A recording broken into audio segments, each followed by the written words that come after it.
reason I came out here today from my home in North Wales was because I got a personal phone call from our candidate Ken Krawchuk to come out. I'm very happy to do that because I've known Ken for 15 years and I found him to be a person of personal integrity, and I trust him with the office of Governor of Pennsylvania. I trust his integrity, I trust his intentions. I'd like to turn this microphone over to him so you can hear from yourself what he can do for you. So it's my pride to introduce to you the next governor of the state of Pennsylvania, Mr. Ken Krawchuk. Yeah. Woo! Yeah.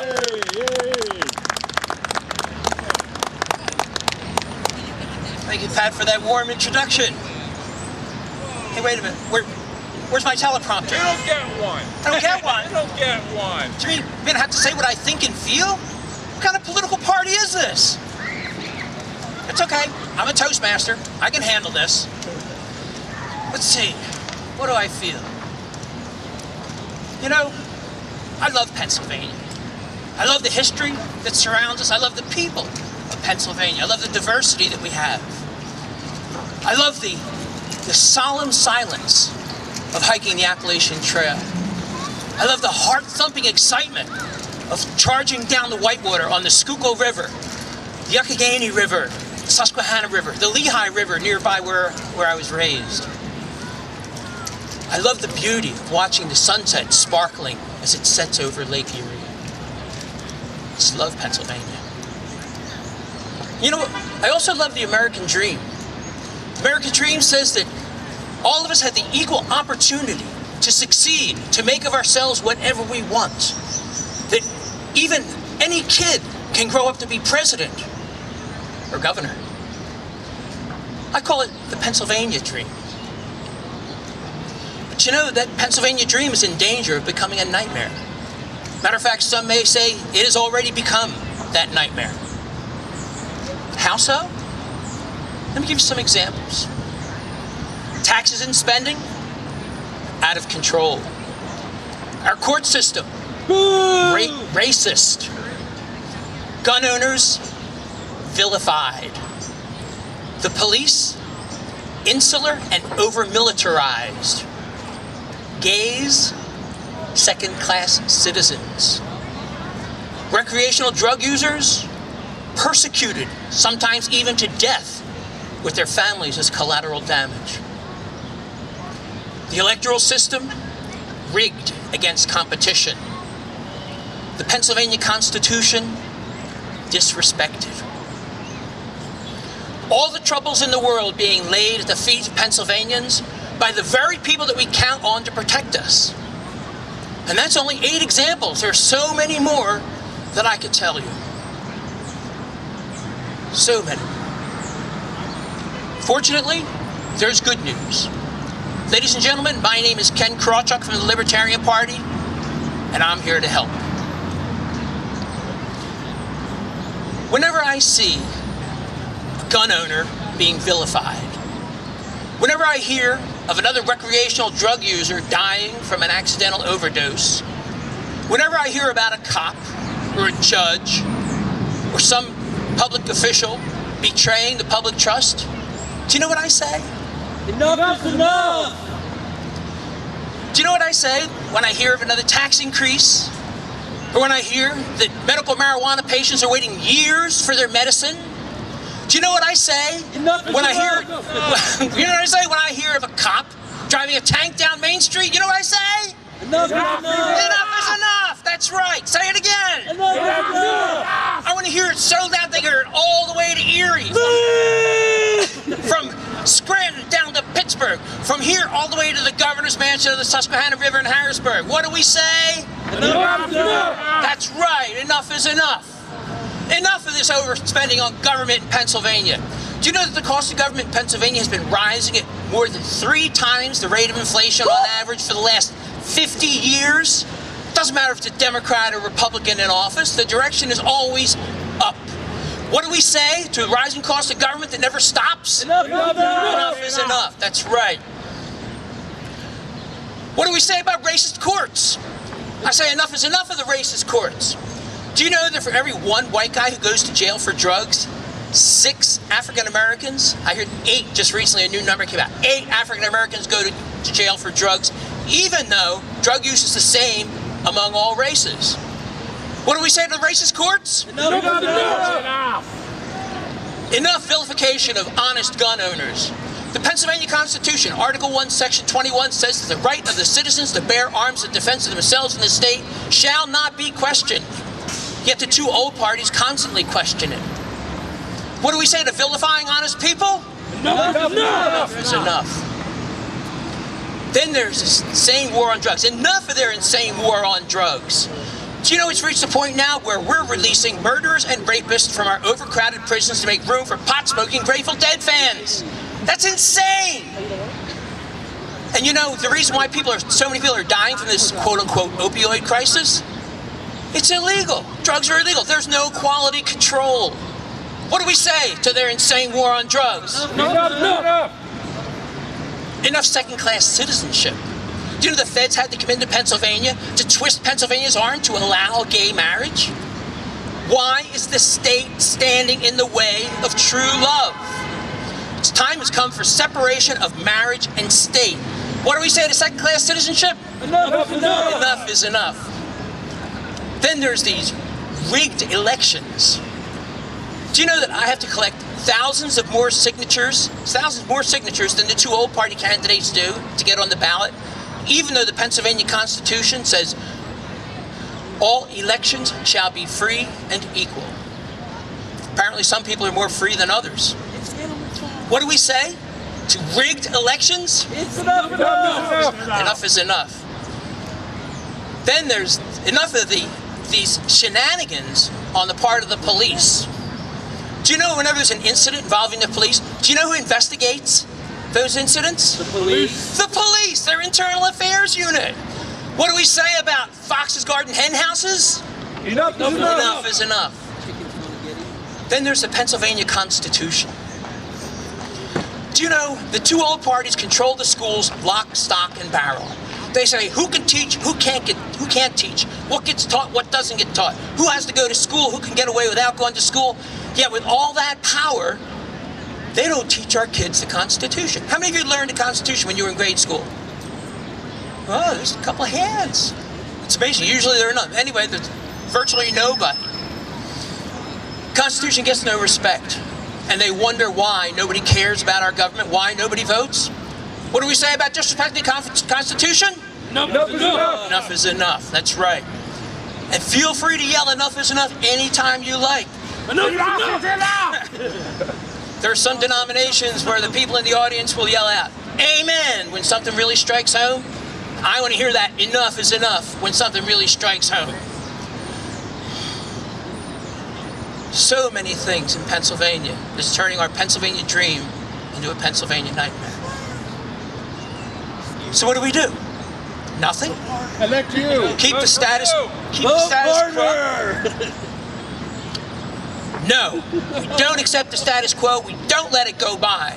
I'm here today to draw a line in the sand and say, not just enough is enough, but to take action, to go forward, to make sure that these things, I'll use a nice word, these different things don't continue. I'm here today to champion the downtrodden people of Pennsylvania. I'm here today to reaffirm my commitment to seek the Libertarian Party nomination for governor of Pennsylvania in 2018. Yeah. Thank you.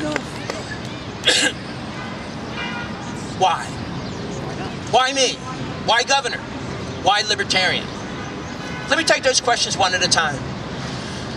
Well, I already gave you the why. I already gave you 8 good reasons why. Well, 8 bad reasons why. Let me put it that way. Why we need a change in Harrisburg. But why me? Let me tell you a little bit about myself, first of all. 64 years old. I was born and raised in this city, over on Front Street. Lived in a row home in the Feltonville section of Philadelphia. Currently living in Abington Township, just north of Philadelphia, with my wife of 40 years. We just celebrated our 40th anniversary this year. You know, thank you very much. Yeah. And you know, our kids pick on us. They say, all of our friends' parents are divorced, separated. What's wrong with you guys? Well, I guess I haven't worn her out yet. She hasn't gotten tired of me yet. I think it's probably the more important thing. We have 3 beautiful daughters, all grown, and we have 3 grandchildren so far. Keep telling the kids, grandchildren, grandchildren. Grandchildren are great. In fact, my wife says grandchildren are your reward for not killing your kids when they were teenagers. So that's a little bit about myself. I'm also a published author. My first novel, Atlas Snubbed, is a parody sequel to Ayn Rand's Atlas Shrugged. And I call it my platform novel because there's a lot of ideas in there that I'm running on in my campaign, Atlas Snubbed. Professionally, I'm an information technology entrepreneur. I've been running my own company since the late 80s, and I personally created jobs. I know what it's like to be out there in the free marketplace. I also hold 3 United States patents related to database technology. What they're good for is they can help define how any system operates, and I'm looking forward to applying them to the government in Pennsylvania to identify gaps, duplications, and places where we can save money, time, and effort. I'm also a Toastmaster. How many Toastmasters in the audience? Oh, several of you. For those who don't know, Toastmasters is an international organization whose mission is to provide a supportive environment for learning public speaking and leadership skills. Before I joined Toastmasters, I used to get asthma attacks if I tried to speak in public. I couldn't even think of doing something like this. But now I can talk to a crowd of thousands as readily as I talk one-on-one. Good luck on your election. Thank you. So there's a little bit about myself. I'm a family man, businessman, inventor, author, Toastmaster. But most importantly, I'm a libertarian. We libertarians are different from the 2 old parties because we are the party of principle. That's important because every law we support, every law we oppose, can all be traced back to one central idea. The idea that your life is yours, that your property is yours, that you have the inalienable right to live your life your way without interference, provided only that you respect the rights and property of others. Yep. That's it. Woo. That's what it means to be a libertarian. Your life, your way. And the public has reacted very strongly to this message. Since our founding in 1971, we have grown to become the 3rd largest party, hands down, outnumbering all the other 3rd parties put together.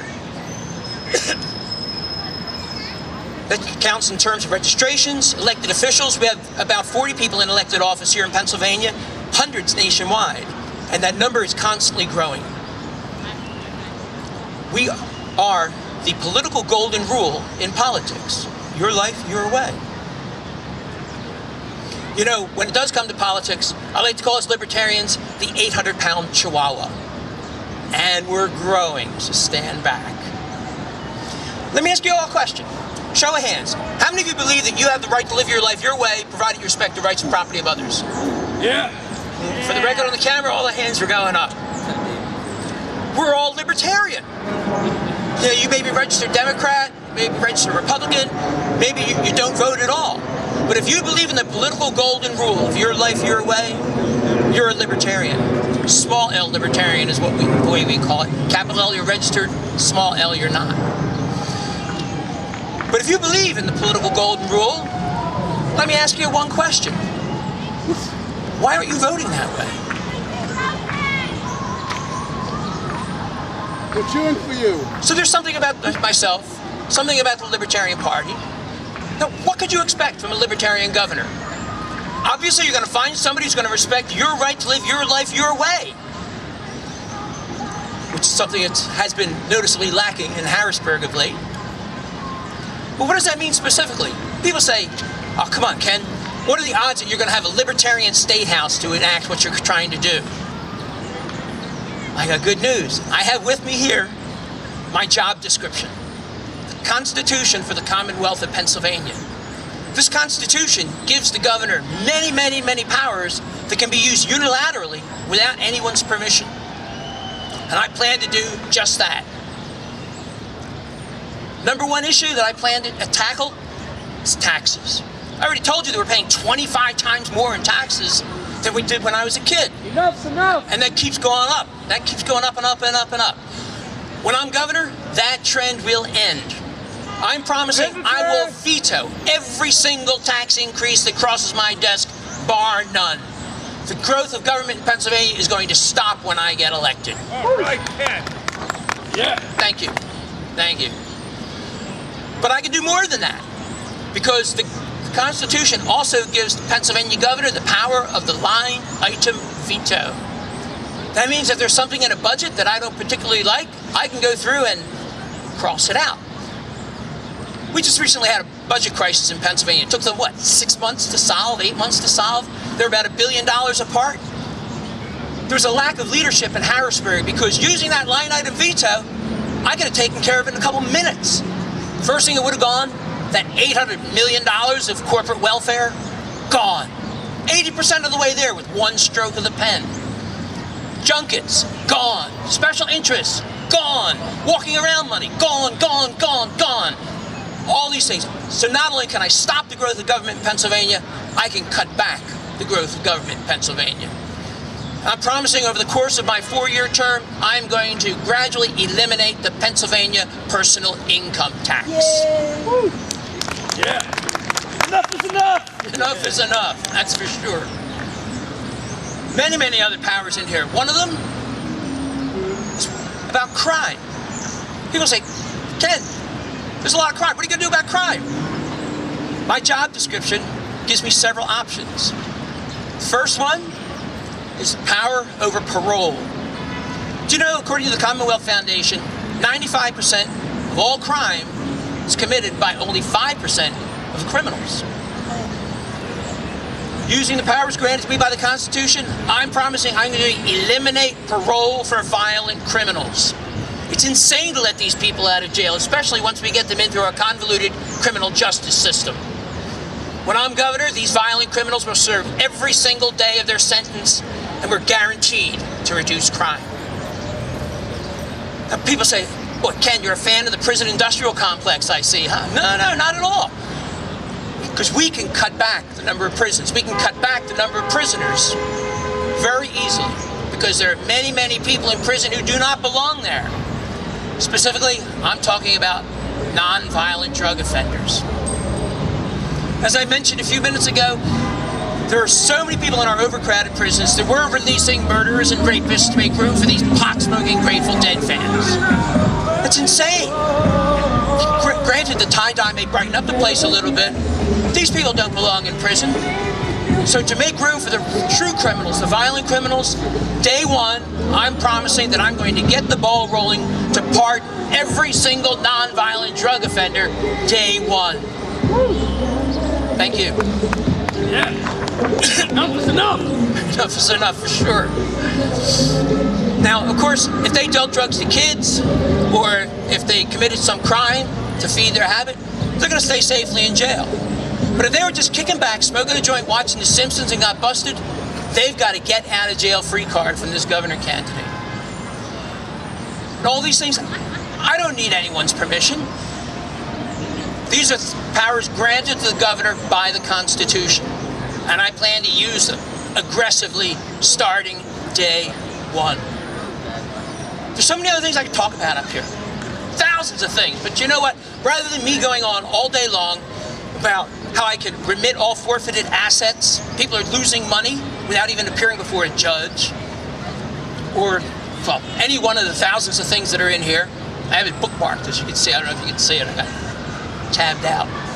Let me instead turn it over to you people and take questions to find out what it is that you think is important in Pennsylvania. Questions on any subject, I'd be happy to take. Yes, sir. What are your views on eminent domain? What are my views on eminent domain? Yeah. Well, to my mind, anytime somebody takes your property from you without your permission, that's theft, plain and simple. I would work to eliminate eminent domain as much as possible. Now, I don't know if any of you were there. I don't think so. A couple of years ago in Abington Township, the township voted to steal. Oh yeah, Ed was there. The township voted to steal this little old lady's property to make room for a new library branch, even though the main library was less than a mile away. Crazy. What we did is we went and we visited the homes. We had a big rally, visited the homes of all 8 commissioners in Abington who voted to steal her property, asking them, or telling them they should change their vote because their vote was like a baby's diaper. It needed to be changed, and for the same reason. After visiting all 8 of them, KYW, who used to be right over here, now they're a little bit further north, KYW News Radio, all day long, had sound bites of me arguing with the sound bites from the township manager, where I was asking, why are they stealing an 80-year-old lady's property? Lady who had cancer, by the way. It doesn't matter whether she was 80 years old or 8 years old, healthy or cancerous. Doesn't matter. They're stealing somebody's property without their permission. We got them to change their vote. This is the same sort of thing I would like to bring to Pennsylvania as well. Eminent domain, to my mind, is theft. Thank you. Yeah. Questions? What you do about civil asset forfeiture? Civil asset forfeiture. I touched on that a little bit earlier. Civil asset forfeiture is when they come and they take your stuff for what they feel is a good reason. One of the things they've been using it for a lot lately is for this insane war on drug users. Excuse me, insane war on drugs. Let's say that you lend your car to your teenage son or daughter, and one of their friends drops a joint in the back seat. Next day, you're tooling into work, you get stopped for some reason, the cop sees that joint. He can seize your car on the spot. He can take your house, your car, your life savings, everything. And worse yet, you may never ever see a judge. They can take it without even going to court. You have to then go to court to try and prove that you should get it back. That's insane. I'm promising that I will remit all forfeited assets. It's one of the powers of my job description, unless there's a real crime for a real offense convicted in front of a real judge. Unless that happens, you're going to get your money back. Let me give you one example. This is from, I ran for governor in 2002. I've been around the block before. And in Allentown, there was a place called Shorty's Bar. And they were doing drugs in Shorty's Bar. Shorty didn't like it. He called the cops. Well, you know what the cops did? Took his bar! They took his bar! They said, oh, you knew about drugs going on in here. And it went back and forth, and Shorty's trying to get his bar back. Just insane. I'm not even sure how that played out. It went on for years. I don't even know the end of that. So if anybody knows the end of the Shorty's Bar story, I'd love to hear it. Well, when I'm governor, that kind of nonsense will stop in Pennsylvania. Oh, sorry. Well, I was going to go on with this insane war on drugs. People have asked me what I think about this opioid crisis. You know, I just shake my head because there is no opioid crisis. It's one of those crises du jour that they always come up with. What they did is they took a bunch of little things like heroin addiction, OxyContin, codeine, all these little things, and they pushed them together to make the numbers big. So now all of a sudden we have this opioid crisis. But to my mind, there is no opioid crisis. What we have instead is a war on drugs crisis, because it's this insane war on drugs that caused the opioid crisis. There's that stuff that they put in heroin. I don't even know what it's called. Say again? Fentanyl. Fentanyl. Where you just touch a little bit and you die? Now, why is that in the heroin? I can tell you one reason. Because heroin is illegal. Because it's illegal, there's no quality control. Because there's no quality control, who knows what you're getting? Every time I hear somebody dying from an overdose because the dose was too strong, it's not the heroin or the fentanyl that killed them. It's this insane war on drugs. I go over to Reading Terminal Market here. I love the place. It's great. I go there every chance I get. If I go in there and I get one of my roast beef sandwiches from Nick's there, which I love, give a shout out to Nick. He's not going to put fentanyl in there. If so, he would be. Thank you, sir. Thank you for serving too. Nick could be out of business, but we have standards that Nick lives up to. And it's the same thing that we bring to our drug culture. Do you know there are so many states that have decriminalized marijuana? Washington State. Our eldest daughter lives in Washington State. If they first legalized it, she's not a pot smoker. She was a little bit put out. She's like, yeah, I know, and some of the people up here aren't too happy about it. That was a couple years ago. We were just out there, my wife and I were there in June, celebrating our 40th anniversary, part one of our celebration. And I said, what do you think? She says, You know, nobody cares. They're dispensaries. That's how simple it is. We just need to end this insane war on drugs. People are saying, oh, you know, you're going to give everybody all the drugs they want. They're all going to get high all the time. No, no. Google Portugal. Portugal has done just what I'm suggesting, to decriminalize all drugs, not just pot, all drugs. Do you know what happened to the emergency room entrances? Do you know what happened to drug use? It all plummeted, went dropping. Because right now, it's glamorous if you do drugs. The drug dealers got the gold chain around the neck, they got the fancy car. Once we decriminalize drugs, it won't be glamorous anymore. It'll just be plain stupid. Don't we have the right to keep and bear plants? I don't get it. Well, when I'm governor, the drug war in Pennsylvania will end. I've already said I will pardon, commute the sentence, whatever it may take, to get these people out of prison and give them the help they need. We've taken a social problem and made it a criminal justice system. We've crowded our prisons with these peaceful people who don't belong there, and I'm going to get them all out. The police are going to realize they're wasting their time by going after pot smokers, by going after junkies. Instead of locking them up, we're going to help them, and they deserve help. Enough is enough. Enough is enough. That's true. And you know, I just want to add one more thing about the drug war. A number of years ago, a long time ago now, my brother came down with Hodgkin's disease, lymphatic cancer. He's fine today. Lucky, yes.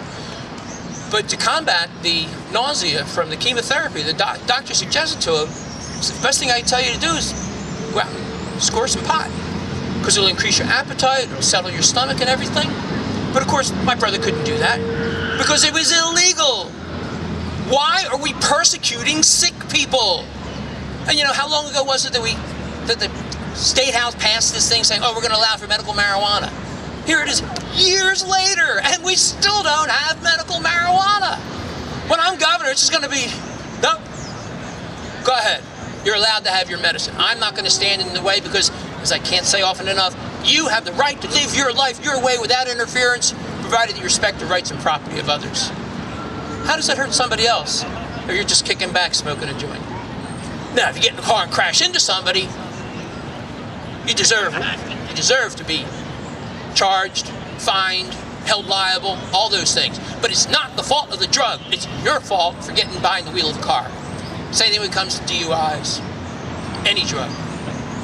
I'm going on. Drug war is a big thing. I think it's just insane. Too many lives are ruined. People can't get scholarships if they get a felony. You know, and there's a gentleman out in Montgomery County, I'm not going to mention him by name, he'd probably get annoyed if I did. You know, he was growing a couple of plants. Now they're calling him a felon. He's a nice guy. Anyway, I can go on and on and on about the war on drug users. Excuse me, war on drugs. Questions?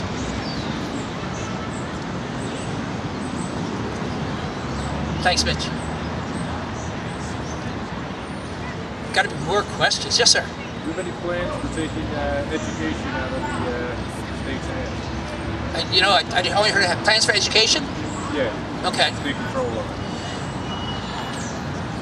My job description is not just my job description, it's also the job description of the government of Pennsylvania. And Article 3, Section 15 says that 14 says that the Pennsylvania state should run a thorough and efficient means of public education. Now we can argue thorough and efficient all up and down the line, but the question is, what could I do as governor to improve that?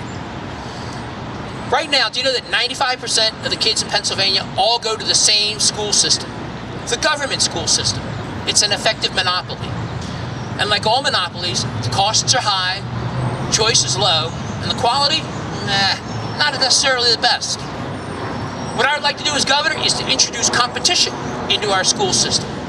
And the way to do that is to bring somebody who's been left out of the equation for far too long, namely the parents. Remember them? They're the ones who had the kids in the first place. Specifically, what I would like to see is that the parents can choose any government school for their child, and the funding which would have gone to the local school will follow the child to the school of the parent's choice. That way, good schools will get more money and grow, and the bad schools get no money and shut down. Now, when I say good and bad, I don't mean good in my opinion, or the opinion of some unelected Board of Education in Harrisburg. I mean good and bad in the opinion of the person who matters most, the parents. We got to bring parents back into the equation. Now, when I say this, people say, "Oh, Ken, what are you going to do? Close down my local school, huh? Like, no? Well, yes and no. Because think about it. All the kids who went to this school, they're going to another school. But that school's not going to be able to hold everybody because they only can take so many kids. What that school can do then is come back and take over that closed school. And the same techniques that made them so popular in the first place, they can introduce those to the local neighborhood schools. So that way, for the same educational dollar, we can improve education. All it takes is to break this monopoly by allowing parents to have more say in how their children are educated. I can say a little more about education. Thank you very much. All right. Another thing about education, while I'm on the subject, I'm in Abington Township.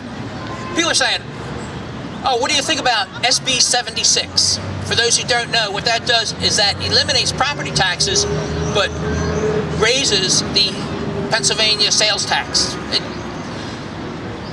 My opinion, in 2 words, it's a shell game. What they're doing is they're taking all that money that they're spending on public education, and they're hiding it, and they're just shifting it back and forth, hoping you don't realize how expensive your public education is, how needlessly expensive it is. And let me give you one good example. I live in Abington Township, just north of Philadelphia. I checked the websites of all the local private schools, and I was getting annual tuition rates, $7,000, $8,000, $9,000, $10,000, $12,000 in around there. And ignoring Friends School, Germantown Academy, places like that, the average is about $9,000 a year. I then went to the Abington School District budget, divided by the number of students, and I found out Abington Township is spending $18,000 a year per pupil, twice what the average is for a private education. If we worked to privatize education in Pennsylvania, we could cut property taxes in half overnight. Then we could talk about things like SB 76. Many other things I can say about homeschooling, about education, like, for example, allowing more homeschooling. Finally, Pennsylvania is starting to allow some measure of homeschooling. I would help accelerate that trend. There are other things. For example, my father was a tool and die craftsman. He would make jet aircraft parts, jet aircraft engine parts. If you wanted to do that today, you would be spending, what, $100,000 on an education? Do you know how my dad learned that? He was an apprentice at the Bud Company over here on Hunting Park Avenue. They paid him to learn.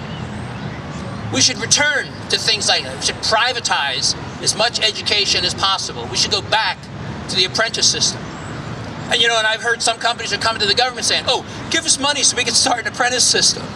No, that's more corporate welfare. We shouldn't be paying for that.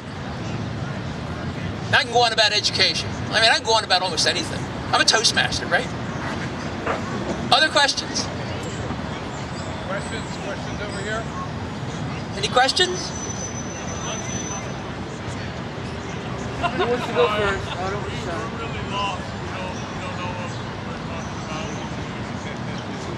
I'm sorry, what was that? I heard you're really lost and you don't know what you're talking about? Well, I'm running for governor of Pennsylvania. Ken Krawchuk, Libertarian. Thank you. Thank you. My central tenet is that you have the right to live your life your way without interference, provided only that you respect the rights and property of others. Yeah. It's the political golden rule on a political level. How many of you believe you have the right to live your life your way, provided you respect others? Look at that. We're all libertarian. We should be voting that way. Ken Krawchuk, Libertarian for governor. Questions? Any other questions? How's our timing look? We still have some time left. What'd you do for ballot access? Ballot access. Good grief. Most people are unaware of how difficult it is for challenger parties like the Libertarians, the Greens, the Constitutions, even the Communist Party, whoever they are. The two old parties have set up ridiculous barriers to entry. As I mentioned earlier, Pennsylvania Constitution says that all elections shall be free and equal. But you know, the reality is much, much different. For the Republican or Democrat to get on the ballot for governor, they need 2,000 signatures. I need 5,000. Why? Because they said so. They're afraid of the competition. They want to squash competition because they can. That's why. And it gets worse. It's worse at the lower levels. If you're running for Congress, that number is closer to 5, 10 times, 15 times as many. And you know, up until last summer, for governor, statewide office, it was 20, 30 times, as highest 33 times as many. There's a variable number which says how many signatures you needed to get. I ran for governor of Pennsylvania in 2002. And people say, well, how come you haven't run since then? Why are you back now? I stand here as the last third-party or independent candidate to run for governor of Pennsylvania in, how long's that been? 15 years now. Do you know why nobody's run for governor of Pennsylvania in 15 years? Because they have taken to finding candidates who try to get on the ballot. 2004, the next statewide election, they dragged Ralph Nader into court, challenged his petition signatures. He needed 51,000. He turned in like 70,000. They challenged signature after signature after signature for stupid reasons. It's like if you signed where you should have printed your name and printed where you should have signed, oh, it's a bad signature. If your name is William Smith and you signed it Bill Smith, oh, bad signature, bad, bad, bad, bad. They went down the line. Not only did they kick him off the ballot, they fined him $80,000 for having the temerity to try to get on the statewide ballot. $80,000. 2006, my party nominated me. I turned down the nomination. I'd lose my house. They were going to challenge me. There's no question about it. And they did. They challenged the green guy who had the temerity to climb that wall.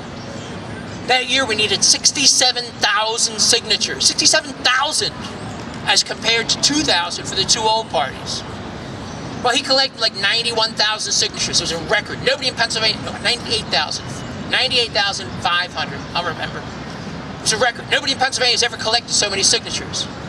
Well, they dragged him into court, knocked him down for the same stupid reasons. Next thing you know, they're fining him $80,000. A green guy. He's a retired railroadman from Reading. Cut me a break. Now, how does that encourage participation in our democracy? It doesn't. Doesn't. Enough is enough. Enough is enough. And it's even worse with poor Carl Romanelli. We found out afterwards that Bonusgate, remember the big scandal in Harrisburg? They were using your taxpayer dollars to kick Carl off the ballot. And when Carl found this out, he says, oh good, my conviction's going to be thrown out. And he went to court and the judge says, oh no, you were thrown off fair and square even though the money was tainted. So Carl still owes $80,000. He's still fighting it. That was 2006. 2008, they challenged our presidential candidate, Bob Barr, Libertarian presidential candidate. He's a former congressman. He had the moxie to beat that challenge. 2010, same thing. My party said, Ken, do you want to run? It's like, no. I've been married 40 years now. I would not have been married 40 years if I lost my house, believe me. And of course, they challenged us. They sent us a letter. I should have brought the letter from the Republicans. It's an extortion letter. It said, if you don't withdraw your candidates immediately, we're going to take you to court. And now the fines are up to $100,000. No surprise, everybody withdrew. Very, very sad. 2012, they challenged our presidential candidate, Gary Johnson. But we just barely won. We snuck by with like 615 signatures out of a requirement of 20,000 or so. They tried again. 2014. I'm sorry, that was 2014. Get all the years confused. Fortunately, 2016, I was a plaintiff on a federal lawsuit challenging the constitutionality of those exorbitant fines, and we won. The judge says, no, nobody can fine people for that. It's just unfair. It quashes the public debate, interferes with First, 14th Amendment rights, and just plain decent common sense. So now, there are no fines. He also lowered the signature requirement from 20, 30, 60,000 down to a flat 5,000. So ladies and gentlemen, I'm back. Yeah. Woo! Enough is enough. Enough is enough. It's also a good lesson. People say, oh, Ken, don't challenge it, don't challenge it. There's one guy with our own party, Richard. Hey, Richard, I'm sure you're watching. Who says, oh, no, don't challenge it because they're only going to give us something worse. I don't buy into that. Whenever you see something bad, you should always try and make it better. You should always stop and do something every time you see any kind of injustice. I believe that. When I'm governor of Pennsylvania, I will use the bully pulpit of the governorship to fight injustice. Believe me. Questions? We have time for a few more questions. You look like you're ready with a question. Do you have a position on the Pennsylvania Liquor Control Board? Yes, I have a position on the Pennsylvania Liquor Control Board. Privatize it. When I ran for governor in 2002, everybody said, oh yeah, we should privatize liquor stores. Ed Rendell, privatize liquor store. Mike Fisher, privatize liquor stores. I ran in 1998 against Tom Ridge as well. That's where I cut my teeth on the governorship. Privatize it. It never happens. I don't know why the government is in the business of alcohol at all. I checked my job description. I didn't see it in there. It's not in there at all. Right now, it's a monopoly, and like every monopoly, I already said this, costs are high, choice is low, quality non-existent. I can't get my favorite wine. I'm a fan of French Bordeaux. I have to go over to New Jersey if I want to get certain ones, because they just don't sell them here in Pennsylvania. We should bring the free marketplace to alcohol in Pennsylvania. Still keep in place all the safeguards we have now about little kids getting alcohol and everything like that. But we should turn it all over to the private sector. And I would like to see that done by a lottery. And I would like to see a little bit of preference given to the people who are currently in that business, because they already know the business. These people who work for the PLCB for years, we shouldn't just cut them out into the cold. They should have one of the first shots at getting one of our privatized state stores. I don't call them state stores anymore. When I was a kid, that's what we called them, because the state ran them. Other states have done this, and mayhem hasn't befallen them. They probably think they're oh so good. Oh yeah, you can go up to the Wegmans now and get beer and wine. Well, thank you very much. Wegmans has a whole aisle of my favorite kind of beers, IPAs. Such things didn't exist before. Free market's a wonderful thing. If I want to get a bottle of whiskey on the 4th of July, forget it, they're closed. You know, I'd have to go over to Jersey and get it. That's because I'm from the Philadelphia area. You'd probably have to go up to New York State or any of the other free states that's surrounding the people's state of Pennsylvania.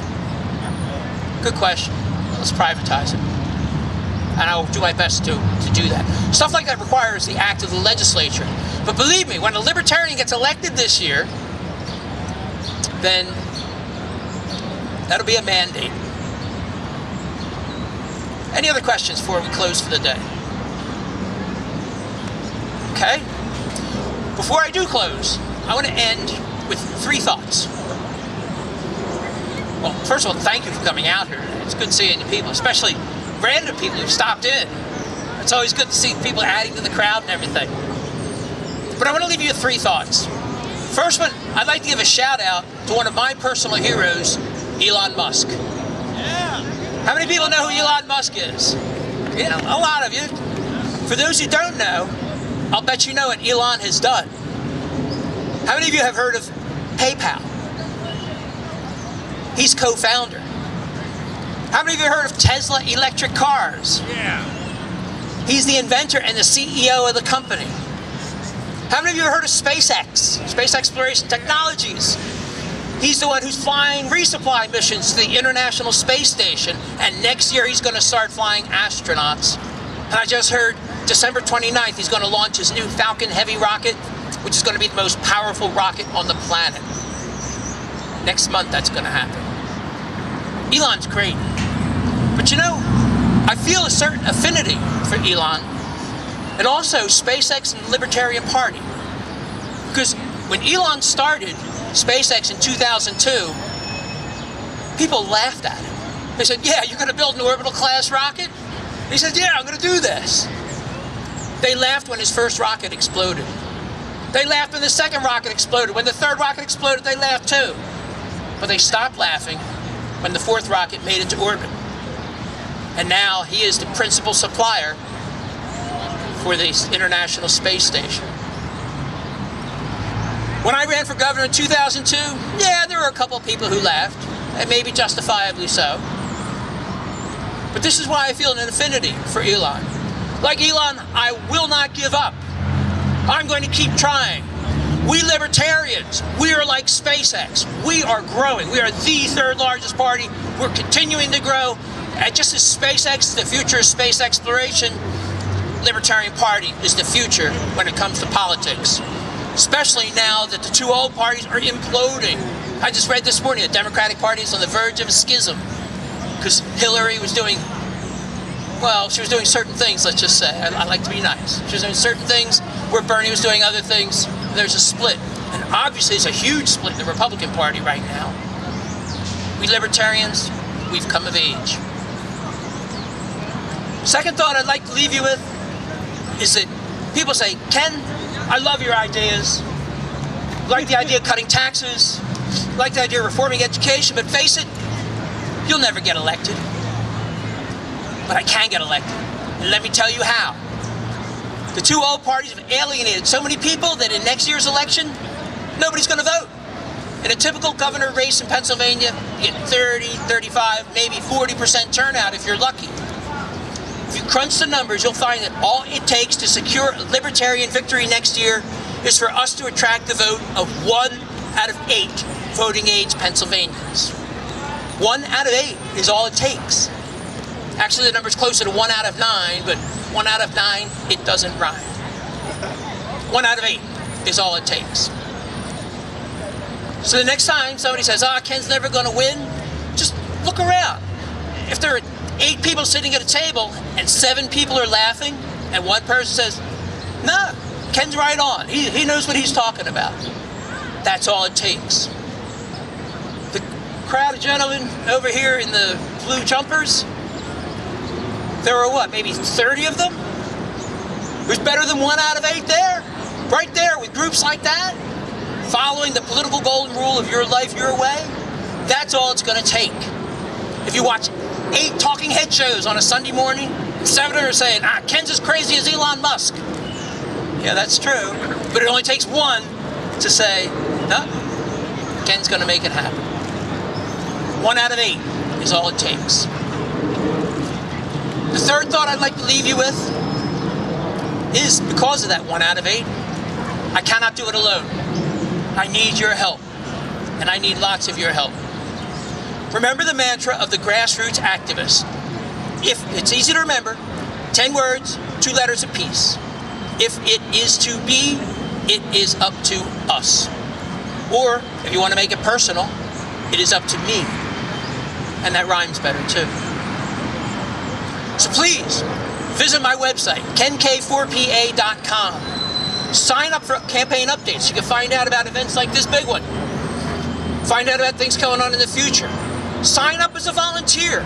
We need people all over the state.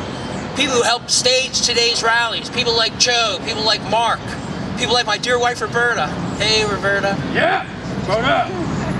Can't do this alone. So go to the website, kenk4pa.com. Every Wednesday night, I do live Facebook live streams, 8 p.m. Wednesdays. I've been doing them since April, so there's a whole library of them out there now on all my different stands, issues of the day, and things like that. Tune in, comment as we're going along, ask questions.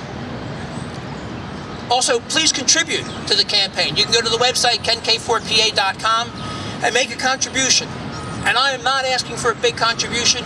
What I would like instead is a little contribution, and make it recurring. Say $1 a month, $5 a month, $10,000 a month, whatever you can afford. And that's better because that way it makes it easier for us to plan. We now know we have an income stream coming. We can say, we know that in March we're going to be taking in so much money and we could be able to effectively use our resources.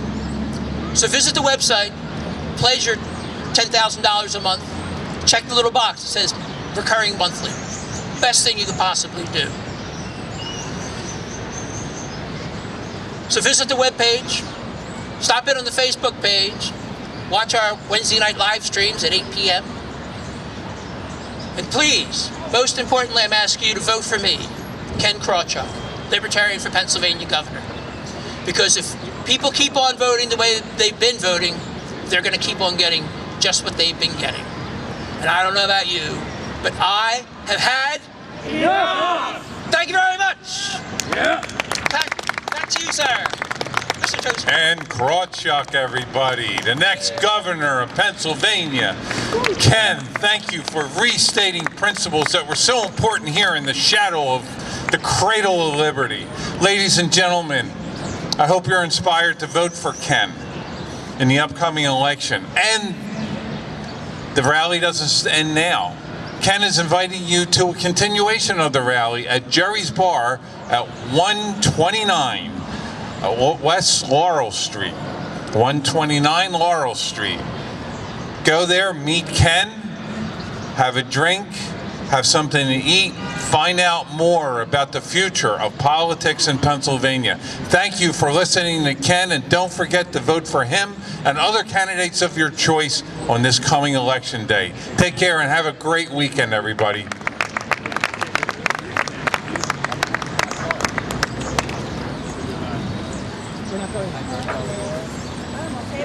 Hey, Bert.